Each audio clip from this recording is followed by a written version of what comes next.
¿Y si los muggles descubrieran la magia? Que se enteraran de que hay magos, brujas, varitas, hechizos, escobas voladoras. ¿Qué dirían al descubrir que hay algunas personas que pueden teletransportarse a través del país en segundos, borrar recuerdos con un movimiento de muñeca y asesinar sin dejar rastro?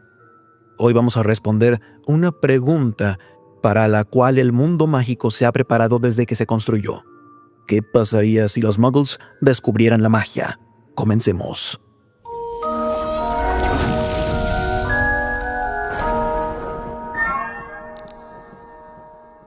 Bienvenidos a Harry Potter Theory Español. La división entre el mundo mágico y el muggle ha quedado bastante clara a lo largo de la serie, desde el primer libro. Definitivamente no es un concepto difícil de entender. Los magos no actúan de manera abierta, no hablan ni aceptan la existencia de la magia frente a los muggles. Calles completas, edificios e instituciones están ocultas con encantamientos, y cuando algo sale mal, entran los encantamientos desmemorizantes para que se mantenga la ilusión intacta. Ambos mundos no coexisten, solo existen lado a lado, separados con cuidado por unas cuantas capas de magia, leyes y desinformación sembrada. Esta separación no es solo algo cultural, ni está implícita. Es algo que existe gracias a la ley que gobierna el corazón del mundo mágico, el Estatuto Internacional del Secreto. El propósito del estatuto es simple: asegurarse de que la magia se mantenga oculta de quienes no son mágicos. Gobierna la forma en la que los magos y brujas interactúan con los muggles, restringe el uso público de la magia y requiere que las autoridades mágicas intervengan cuando se amenaza el secreto. En otras palabras, la ley se diseñó para proteger la existencia del mundo mágico. Es para la autopreservación. Pero en el video de hoy, quiero hablar de un mundo en el que esa ley no existe. Un mundo en el que el Estatuto Internacional del Secreto falla o se rompe de manera deliberada, y la magia queda expuesta a la sociedad muggle. Me gustaría explorar cómo reaccionarían los muggles al descubrir la magia el día de hoy, cómo responderían los gobiernos, las instituciones y, quizá lo más importante, cuáles serían las consecuencias para la división entre ambos mundos. Pero para llegar ahí, tenemos que empezar desde atrás. Porque, si bien puede sonar extraño, el mundo mágico no siempre estuvo oculto, y los muggles hace mucho tiempo sabían sobre la magia. Antes de empezar a pensar en qué harían, primero tenemos que echar un vistazo a lo que ya hicieron. La verdad es que durante siglos, la línea que separó a los muggles y a los magos simplemente no existía de la manera en la que existe hoy. Los magos y brujas incluso vivían entre los no mágicos. Frecuentemente usaban sus habilidades para ayudar a amigos y vecinos. Curaban enfermedades, impedían que se esparcieran y sanaban heridas cuando no había otra opción. En su mayor parte, no había hostilidad entre ambas comunidades. Pero ese delicado balance no duró mucho, porque desde el siglo XIV, la actitud de los muggles hacia la magia empezó a cambiar. El miedo reemplazó a lo que les era familiar y se volvieron suspicaces.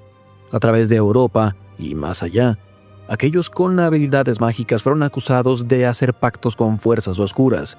Se les envió a juicio y fueron condenados a morir. A lo largo de 400 años, decenas de miles de personas fueron a juicio por brujería, muchos ejecutados por crímenes que, en realidad, significaban solo ser diferente. Dumbledore registró en su copia de El Mago y el caso Saltarín lo peligrosa que se volvió la vida diaria para los magos en esta época. La persecución de los magos y brujas estaba ganando tracción en toda Europa a inicios del siglo XV. Muchos en la comunidad mágica sentían, y con buena razón, que ofrecer un hechizo para el cerdo enfermo del vecino muggle era como ser voluntario para reunir la madera para su propia hoguera. Que los muggles se las arreglen sin nosotros. Los magos se alejaron cada vez más y más de su contraparte no mágica. Conforme se esparció el miedo, los magos y brujas se vieron obligados a adaptarse. Muchos empezaron a vivir dobles vidas, usaron encantamientos de ocultamiento para protegerse y a sus familias. Con el tiempo, las casas mágicas empezaron a ocultarse dentro de las comunidades muggles. Estaban presentes, pero ocultas a la vista. Conforme aumentó la cacería, este secreto empezó a tener aún más consecuencias. En el siglo XVII, fraternizar con muggles podía llevar a un mago o bruja a ser sospechoso dentro de su propia comunidad, a ser rechazado por sus compañeros. Claramente algo debía cambiar. Para finales del siglo XVII, la tensión entre ambos mundos estaba en el punto límite. Muchos miembros respetados de la comunidad mágica apelaron a la ayuda de la autoridad Muggle. Buscaron ser protegidos por la ley no mágica. Pero esas peticiones no fueron escuchadas. Como no había ninguna seguridad ni señal de que la persecución terminaría, los magos tomaron la decisión que cambiaría la historia. Se retiraron. Lo que siguió fue la introducción del Estatuto Internacional del Secreto. Se firmó en 1689 y se ratificó en 1692 de manera oficial. Esto fue algo hecho por la Confederación Internacional de Magos. El estatuto se diseñó para ocultar permanentemente la existencia de los magos y brujas de la población Muggle. Cada entidad mágica gubernamental sería la responsable de controlar la actividad mágica e impedir quedar expuestos a toda costa. En la superficie, el estatuto parece marcar el inicio de la paz, el fin de la cacería de brujas, la persecución y el conflicto. Pero también creó algo distinto. Una división permanente y obligatoria entre los mundos mágico y no mágicos. Esa división definió todo lo que siguió, lo cual nos trae al día de hoy. En la era moderna, solo unos pocos muggles saben algo sobre el mundo mágico. Esto incluye a los padres de los hijos e hijas de muggles y, en el mayor nivel de gobierno, el primer ministro británico, quien recibía la información de la existencia del mundo mágico la noche en la que se les nombraba ministros. Y debo decir que no estoy seguro de cómo llegamos hasta aquí. El Estatuto del Secreto se creó en 1692, hace 333, casi 34 años. Y si bien eso puede sonar como mucho tiempo, 3 siglos también parece poco para borrar siglos de historia compartida. Pero parece que esa es nuestra realidad. Supongo que es prueba de lo poderosos que pueden ser los esfuerzos combinados de los magos en cuanto al Estatuto Internacional del Secreto. Ahora, imaginemos esto. Inicios de 2026. El Estatuto Internacional del Secreto se rompe. Por una razón u otra, los magos y brujas en todo el mundo dejan de obedecer esta ley. No hay un anuncio coordinado, no hay declaración formal. La magia empieza a aparecer de manera aleatoria.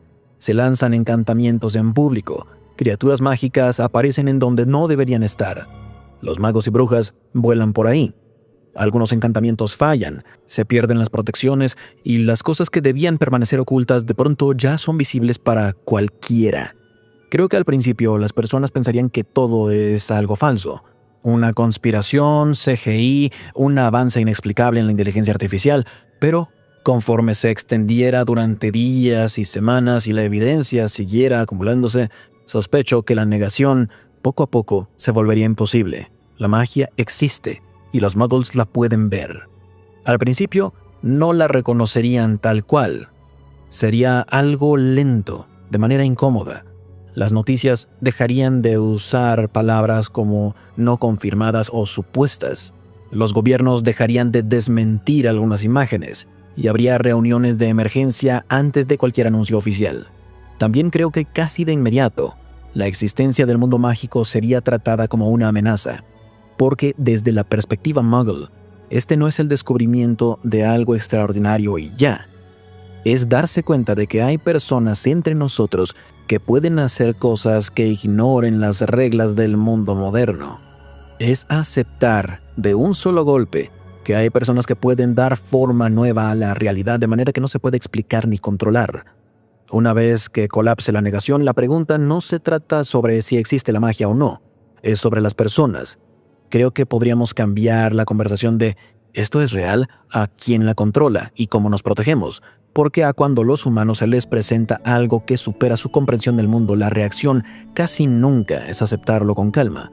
Es curiosidad unida al miedo, fascinación mezclada con sospechas, y en general, una necesidad de darle sentido a lo desconocido al categorizarlo. Creo que sí, a algunas personas les sorprendería, querrían ver más, aprender más y quizá intentar vivirlo por sí mismos, pero otros estarían muy perturbados, no porque la magia exista, sino porque presenta una clase de incertidumbre para la cual no estaban preparados. La historia nos muestra que cuando los humanos nos enfrentamos a algo que no entendemos, el instinto es buscar controlarlo, contenerlo o explicarlo. La magia no sería tratada como un milagro por mucho tiempo, sería tratada como un problema que debe resolverse.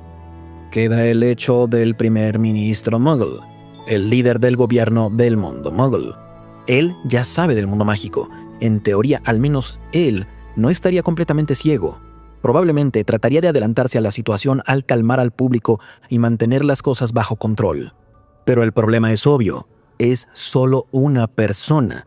Y no creo que ninguna persona, sin importar cuánta información tenga, pueda controlar una reacción global de este nivel de disrupción.